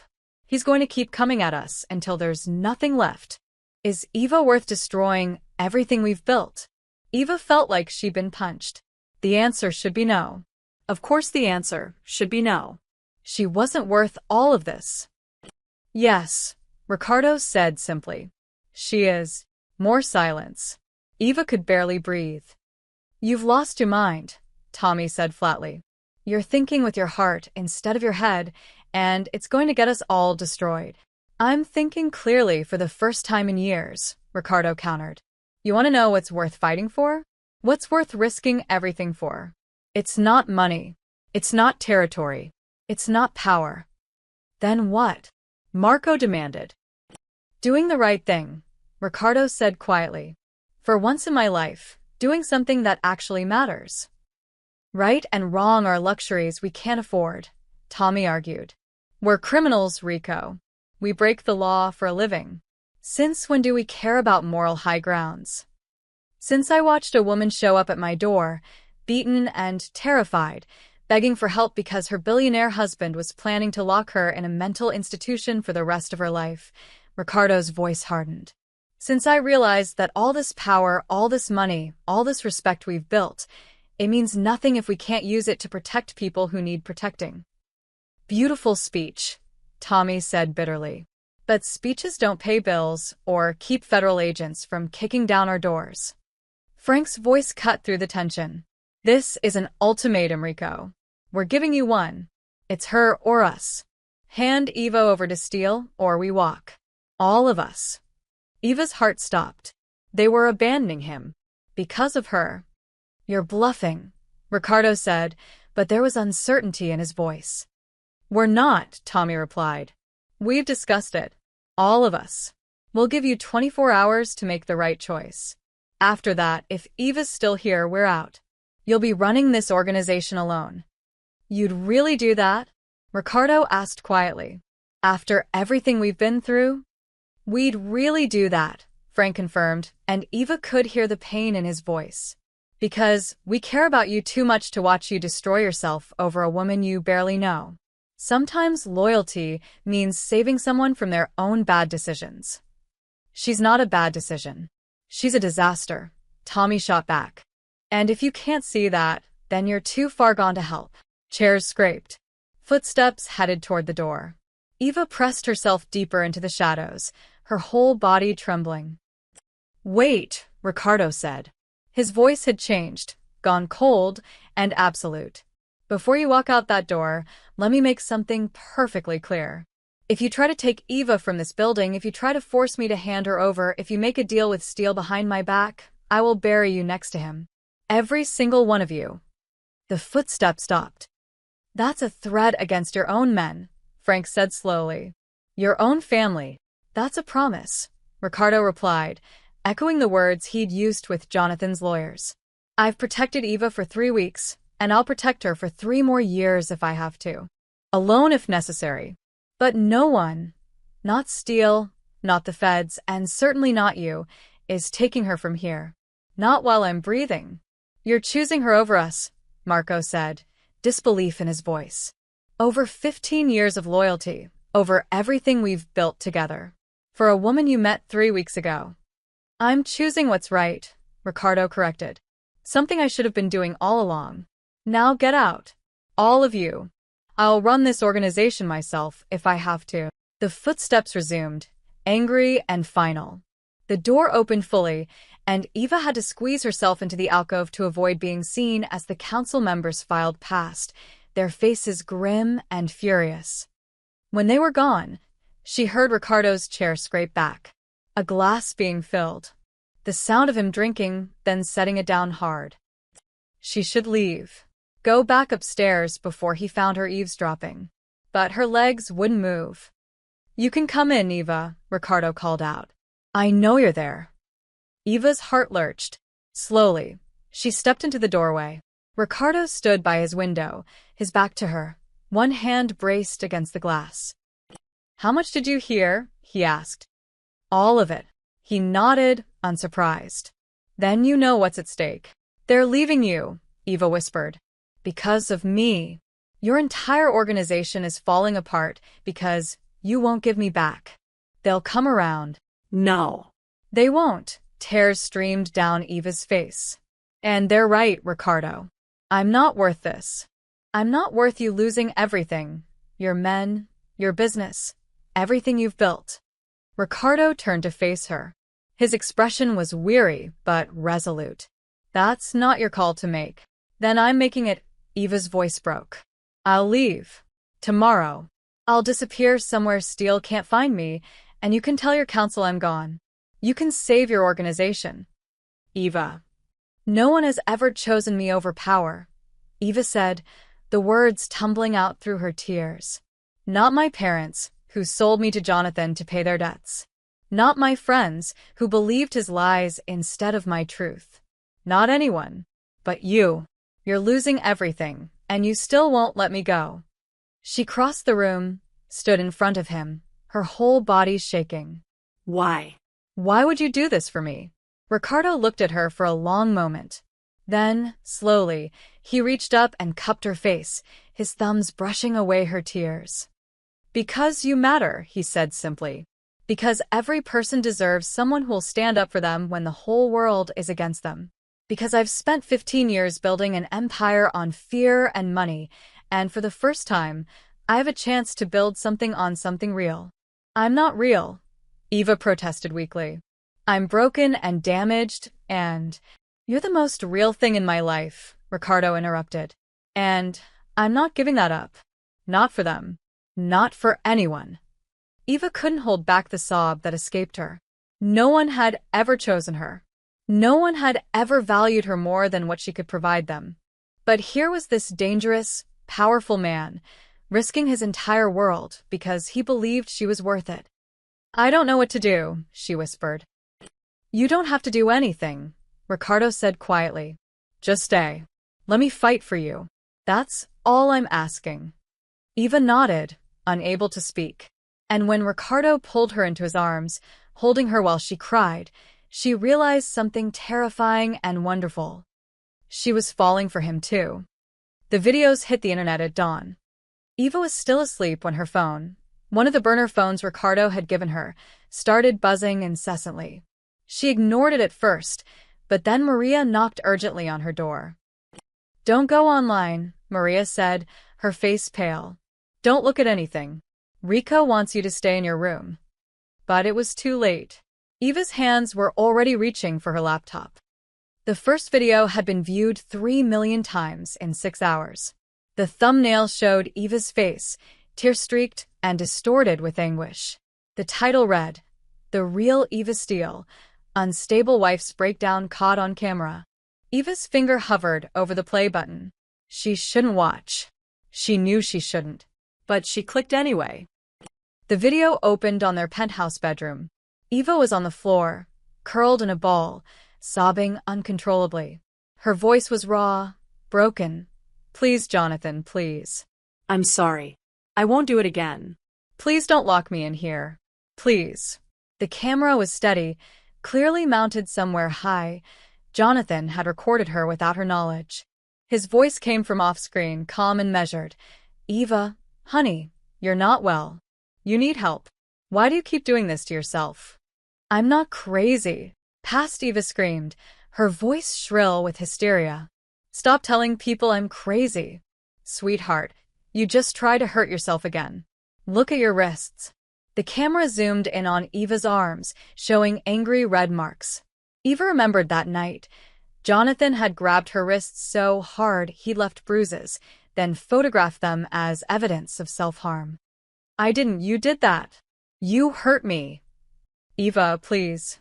You're having another episode." Jonathan's voice was so patient, so loving.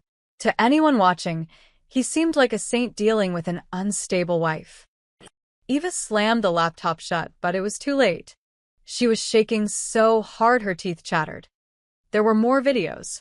12 in total, all expertly edited and released across every major platform. Eva screaming during arguments, carefully cut to remove Jonathan's provocations. Eva crying in therapy sessions Jonathan had forced her to attend, sessions with his personal psychiatrist who diagnosed whatever Jonathan paid him to. Eva throwing a glass at a wall in desperation, made to look like violent instability rather than 5 years of abuse finally breaking her. The internet exploded. The videos went viral within hours, shared millions of times with commentary that ranged from pitying to vicious. "This woman needs serious help, not a mob boss boyfriend. Jonathan Steele is a saint for putting up with this. She's clearly mentally ill. Riccardo Vitale is taking advantage of a sick woman. Gold digger having a breakdown because her meal ticket cut her off." By noon, every news outlet in America was playing the clips. Psychiatrists analyzed her episodes on talk shows. Former friends gave interviews expressing concern about her deteriorating mental state.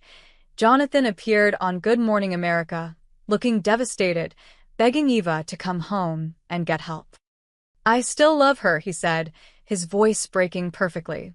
"Despite everything, I just want my wife to be safe and healthy. Mr. Vitale, if you're watching this, please, she needs professional care, not whatever you're providing."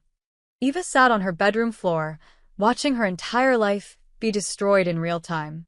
Every moment of pain Jonathan had recorded, every breakdown he'd engineered and filmed, all of it now public, twisted into proof of her insanity. She barely registered Riccardo entering her room until he was kneeling in front of her. "Eva. Look at me." She couldn't. She was drowning, suffocating under the weight of millions of people watching her most vulnerable moments and judging her, condemning her, calling her crazy. "You should send me away," she whispered. "To a hospital. Somewhere quiet."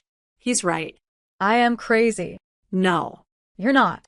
"You saw the videos." Eva finally looked at him, her eyes hollow. "Everyone has seen them now. 12 million views and counting. The whole world watched me fall apart. The whole world watched Jonathan's carefully edited lies," Riccardo corrected firmly. "Those videos are taken out of context, cut, and manipulated to show what he wanted people to see. But those were real moments." Eva's voice cracked. "That was me, screaming and crying and acting like a woman being systematically abused and gaslit for 5 years. Riccardo interrupted. "Eva, do you know what I saw in those videos? A crazy woman." "No," he gripped her shoulders, forcing her to maintain eye contact. "I saw a woman being pushed past her breaking point.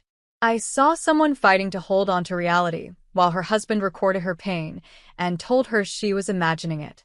I saw bravery, not madness." Everyone thinks I'm insane.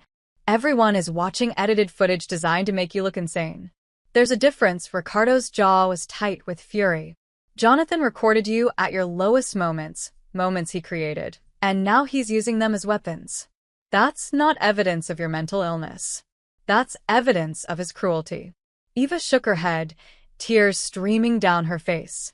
It doesn't matter what the truth is. The damage is done. My face is everywhere, everyone has seen me at my worst, and they all think she couldn't finish the sentence. They think what Jonathan wants them to think. For now, Ricardo pulled her closer. But we're going to fight back. Tommy's already working with our PR firm.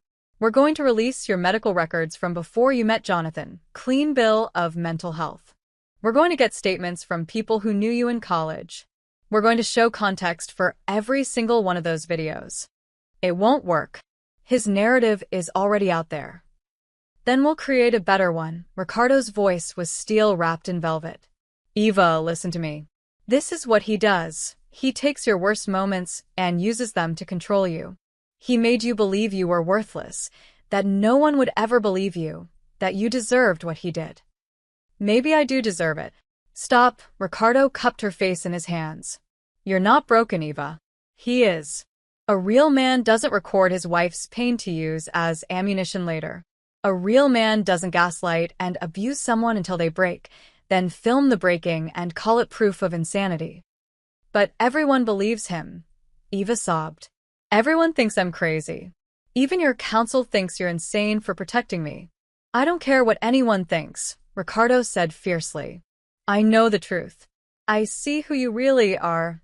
Not these manufactured moments of crisis, but the woman who paints in the morning, who laughs at Maria's stories, who's been fighting like hell to reclaim herself despite everything he did. Eva wanted to believe him. God, she wanted to believe him so badly. But the videos played on loop in her mind, her own voice screaming, her own face contorted with anguish, proof of every horrible thing Jonathan had ever said about her. He's winning, she whispered. He's destroying both of us, and he's winning. Not yet, he's not. Ricardo stood, pulling Eva up with him. Get dressed. We're holding a press conference. What? No. I can't. Yes, you can. Ricardo's expression was determined. Jonathan wants to humiliate you publicly? Fine. We'll respond publicly. You're going to stand in front of those cameras and tell your truth. No edits. No manipulation. Just you being honest about what he did. I can't do that. I'll fall apart. Then fall apart, Ricardo said gently. Fall apart honestly, in front of people who'll see its real emotion, not manufactured hysteria. Eva, the only way to beat his narrative is to give people yours. Show them the woman I see. Scared but brave, hurt but healing, real and human, and nothing like the edited clips he's selling. Eva stared at him, terrified but also something else. Hopeful, maybe, or just desperate enough to try. What if I mess up? What if I prove him right? You won't. Ricardo pulled her close, his arms solid and steady around her. Because you're not the broken doll he tried to make you. You're Eva. And it's time the world met the real you. Eva buried her face in his chest, feeling his heartbeat steady against her cheek. He still believed in her.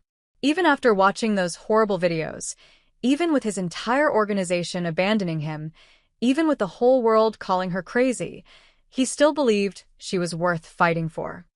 Okay, she whispered. Okay, I'll do it. That's my girl, Ricardo murmured against her hair. And despite everything, despite the videos, despite the humiliation, despite the fear, Eva felt something fierce and determined kindle in her chest. Jonathan wanted to destroy her publicly? Fine. She'd fight back publicly. She'd show the world who she really was, and who he really was. And she wouldn't do it alone. She had Ricardo. And somehow, that made all the difference. The press conference was scheduled for 6 p.m., prime time viewing. Every major network would be there. Ricardo's PR team had spent 48 hours preparing, but the real work had been done by Eva herself. She'd given them everything. The journals she'd hidden in her old apartment, years of entries documenting every beating, every threat, every time Jonathan had twisted reality until she questioned her own sanity. Medical records from emergency room visits she'd made under false names, claiming she'd fallen or walked into doors, each one timestamped and photographed. Bank statements showing Jonathan's complete financial control. Emails from her parents choosing his money over her safety. And the recordings. Eva had started secretly recording their fights 6 months ago, desperate to prove to herself that she wasn't imagining the abuse. Hours of audio capturing Jonathan's true voice, cold, cruel, nothing like the loving husband he played on television. "You ready?" Ricardo asked, straightening his tie in the mirror. He looked every inch the powerful businessman in his tailored suit, not the mob boss the media painted him as. Eva stood in a simple navy dress, professional, modest, chosen specifically to counter Jonathan's narrative of her as unstable and attention-seeking. Her hands shook as she smoothed the fabric. "I don't know if I can do this." Ricardo crossed to her, taking both her trembling hands in his. "You survived 5 years with him. You escaped. You're still standing. This." He nodded toward the door, where dozens of cameras waited. "This is just telling the truth. And the truth doesn't need to be performed. It just needs to be spoken. What if no one believes me?" "They will." His confidence was absolute. "Because we have proof. Real proof, not edited videos. And because when you speak, people will see what I see, someone who's been through hell and came out telling the truth." The conference room was packed. Journalists from every major outlet, cameras from networks around the world, the low hum of anticipation that comes before something explosive.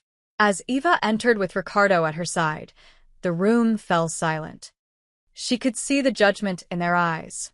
These people had watched Jonathan's videos. They thought they knew who she was: crazy, unstable, manipulative. Her stomach churned, but Ricardo's hand on the small of her back steadied her. "Thank you all for coming," Ricardo began, his voice commanding the room. "I'm going to make a brief statement, and then Eva will speak for herself. No interruptions, no questions until she's finished." "Understood." The journalists nodded, pens poised over notebooks. 3 weeks ago, Eva Steele came to me seeking protection from her husband, Jonathan Steele. She was bruised, terrified, and convinced that if she went back, she would either be killed or institutionalized. I agreed to protect her.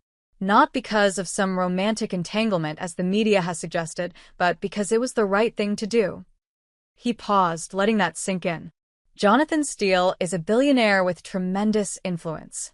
He's used that influence to paint his wife as mentally unstable, to leak private videos designed to humiliate her, and to wage a systematic campaign to force her back into his control. Today, we're presenting evidence that tells a very different story. Ricardo nodded to his team. Large screens flickered to life behind them, showing the first document, a medical report from Mount Sinai Hospital, dated 2 years ago. Eva's name, a list of injuries: fractured rib, severe bruising, concussion. "This is one of 7 emergency room visits Eva made over 5 years," Ricardo continued. 7 times, she sought medical treatment for injuries her husband inflicted. Each time, she lied about how it happened because Jonathan threatened to destroy her if she told the truth. The screens cycled through more records. Each one showed a pattern: injuries consistent with domestic violence, documented but never reported. Eva watched the journalists' faces change. The skepticism was still there, but something else too. Doubt. Curiosity. The beginning of understanding. "Now Eva will speak," Ricardo said, stepping aside. "And I'm going to ask that you listen with the same attention you gave to Jonathan's edited videos." Eva stepped up to the microphone. Her prepared speech sat on the podium in front of her, but suddenly she didn't need it. She looked out at the cameras, at the people who'd watched her humiliation, and found her voice. "My name is Eva Steele," she began, her voice quiet but steady. "And for 5 years, I was my husband's prisoner." The room leaned in, hanging on every word. "Jonathan didn't kidnap me with force. He did it with money, with isolation, with control so complete that I forgot I was a person with rights. He chose my clothes, my friends, my schedule. He controlled every dollar I spent, every place I went, every word I spoke in public. Her voice grew stronger. And when I disagreed with him, when I showed any independence, he punished me. Not always with his fists, though that happened too. Sometimes with silence, with threats, with reminding me that no one would ever believe me over him. She gestured to the screens. Those videos he released? Those were my worst moments. Moments when I was breaking under the weight of his abuse. He recorded them not out of concern, but as insurance. As proof that I was crazy if I ever tried to leave. Eva's hands gripped the podium. But I'm not crazy. I'm traumatized. There's a difference. And I'm done being ashamed of my trauma. She reached for the folder Ricardo had prepared. This is my journal from 3 years ago. I'm going to read one entry. Just 1 inch. She opened to a page marked with a yellow tab. November 14th. Jonathan broke 2 of my ribs tonight because I laughed at another man's joke at the charity gala. He says I embarrassed him. I can barely breathe, but I can't go to the hospital because he'll know I went. I'll wait 3 days, then go to a clinic in Queens and say I fell. He's watching me write this. I have to hide it. I have to remember this is real. I'm not crazy. This is real. Her voice broke, but she pushed through. I have 3 years of entries like that. 3 years of documenting my own abuse because I was so gaslit, so broken, that I needed proof for myself that it was happening. She looked directly into the camera. Jonathan Steele is not the victim here. He's not the concerned husband trying to save his unstable wife. He's an abuser with unlimited resources, using every tool at his disposal to force me back under his control. The room was dead silent. I'm not perfect, Eva continued. I've made mistakes. I've had breakdowns. I've screamed and cried, and probably looked insane doing it. But I did those things because I was being systematically destroyed by a man who is supposed to love me. She stepped back from the microphone.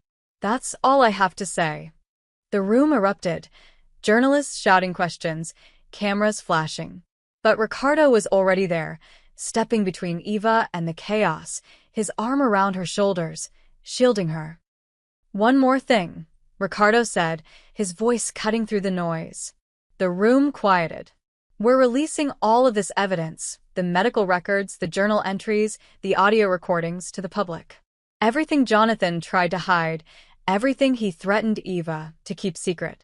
You want the truth? Here it is. All of it. He looked directly into the nearest camera. Jonathan Steele, you wanted a public battle? You've got one. But this time, the truth is coming out. All of it. As Ricardo led Eva off the stage, the room exploded again. But this time, the questions were different.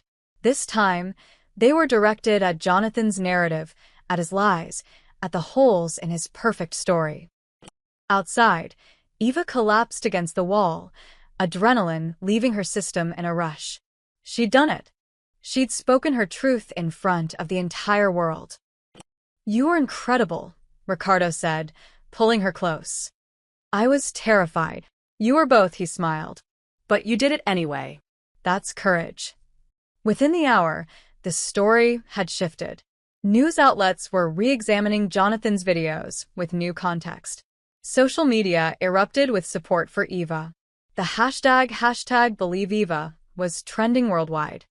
And somewhere in Manhattan, in his pristine penthouse, Jonathan Steele watched his carefully constructed image crumble on live television. The perfect husband, the concerned philanthropist, the victim, all of it falling apart, exposed for the lie it had always been. Eva had fought back, and, against all odds, people were starting to listen. The fallout was swift and devastating for Jonathan. Within 24 hours of the press conference, 3 major business partners pulled their investments. The Attorney General announced an investigation into Jonathan's finances and potential witness tampering. 2 women came forward with their own stories of abuse from relationships with Jonathan before Eva. The charity foundation that bore his name issued a statement distancing themselves from him. But the most satisfying moment came 3 days later, when the police arrived at Jonathan's penthouse with an arrest warrant. Assault, false imprisonment, coercion. The charges kept mounting as Eva's evidence was reviewed by prosecutors who could no longer ignore what was staring them in the face. Eva watched the news coverage from Ricardo's office, seeing Jonathan in handcuffs for the first time. He looked smaller somehow, less powerful. Just a man who'd built an empire on cruelty and lies, and watched it crumble when the truth came out. "How do you feel?" Ricardo asked, standing beside her. Eva considered the question. "Free," she said finally, terrified and exhausted and still processing everything, but free. A knock on the door interrupted them. Frank entered, followed by Tommy, Vincent, Marco, and the rest of the council. They'd been absent since the ultimatum, but now they filed in silently, their expressions unreadable. Eva tensed. This was it. They'd come to collect on their threat, to force Ricardo to choose. Frank spoke first. "We saw the press conference. And..." Ricardo's voice was carefully neutral. "And we were wrong." Tommy stepped forward, looking uncomfortable, a rare expression on the hardened accountant. "About her. About what she meant. About what this fight was really about." "We thought you were being reckless," Vincent added, choosing pride over good business. But watching her up there, seeing that evidence, he shook his head. "That took real courage. Both of you." Marco cleared his throat. "We came to apologize. To you and to Eva. We judged without knowing the full story." Eva's breath caught. These men, these dangerous, powerful men, were apologizing to her. "We're back," Frank said simply, looking at Ricardo. "If you'll have us. The organization stands with you. With both of you." Ricardo's expression softened with relief and something deeper. Forgiveness, maybe, or gratitude. "We're family. Family fights sometimes. But family comes back." The council members nodded, and one by one, they approached Eva. Each offered a respectful nod, a quiet word of apology. She accepted them all, feeling something shift in the room, from judgment to acceptance, from outsider to something else. After they left, Ricardo turned to Eva. "There's one more thing we need to do. One more public statement. I thought we were done with press conferences." Not quite. His eyes held that intensity she'd come to recognize, the look that meant he was about to do something that would change everything. "Trust me?" An hour later, Eva found herself back in front of cameras, but this time the setting was different. Not a sterile conference room, but the steps outside Ricardo's building. The press had gathered again, but so had something else. A crowd of supporters, people holding signs that read, "We believe Eva," and "Abuse has no price tag." Ricardo stepped up to a makeshift podium, Eva beside him. His council stood behind them, a united front. The cameras rolled. "3 weeks ago," Ricardo began, his voice carrying across the crowd, "Eva Steele came to me seeking protection. She was terrified, broken, and convinced no one would help her. I made her a promise that day, that she would be safe under my roof. Today, I'm making a new promise. A public 1-inch." He turned to face Eva, taking her hands in his. Her heart hammered. "The world has spent weeks debating whether you're a victim or a gold digger, whether you're sane or unstable, whether you're worth protecting," his voice hardened. "But none of that matters. Because they never ask the right question." "What's the right question?" Eva whispered. Ricardo addressed the cameras again, his voice ringing with conviction. "Not what is Eva worth, but who gets to decide that?" Jonathan Steele treated her like a trophy, something to display, to control, to own. Society did the same, judging her value by her appearance, her marriage, her perceived stability. He turned back to Eva, and his expression was so full of emotion it made her breath catch. But she was never his trophy. She was never society's to judge. She is her own person, strong, brave, and worthy of respect, not because of who she's married to or what she looks like, but because she's human. Gasps rippled through the crowd. A mafia boss, standing before the world, declaring a woman's inherent worth. It defied everything people expected. Ricardo's voice dropped, intimate despite the cameras, meant for Eva alone, even as the world listened. She is mine to protect, to respect, to love. Not because I own her, no one owns her, but because she chose to trust me, and I choose to stand beside her. Always. Eva felt tears streaming down her face, but they weren't tears of pain anymore. They were tears of joy, of relief, of finally being seen, truly seen, for who she was. I love you, Eva, Ricardo said quietly. Not the trophy Jonathan tried to make you. Not the broken victim you thought you were. But the real you. The woman who paints in the morning, who laughs at Maria's stories, who survived hell and came out fighting. That woman. I love her. Eva didn't care about the cameras, didn't care about the world watching. She threw her arms around Ricardo, holding him tight as the crowd erupted in cheers. I love you too, she whispered against his neck. You saved my life. No. Ricardo pulled back just enough to see her face. You saved your own life. I just gave you a safe place to do it. When they finally pulled apart, Eva turned to face the cameras. For the first time in 5 years, she wasn't afraid of being seen. Ricardo took her hand, and together they walked down the steps, through the crowd of supporters, cameras flashing around them. Eva walked with her head held high, her shoulders back, her hand firmly in Ricardo's. Not behind him like a subordinate, not ahead like a prize. Beside him, equal, partners. She was no longer Jonathan's trophy. No longer a doll in a glass box. No longer broken glass waiting to cut someone. She was Eva. Just Eva. And that was more than enough. The cameras captured it all. This woman who'd been broken and rebuilt, who'd fought her way back from nothing, walking confidently into her future beside a man who'd risked everything to prove she was worth saving. It shocked everyone who'd once dismissed her as nothing more than a pretty ornament. But most of all, it shocked Eva herself. Because she'd finally discovered something Jonathan had tried to destroy, her own strength, her own voice, her own worth. And no one, not Jonathan, not society, not anyone, could ever take that away again.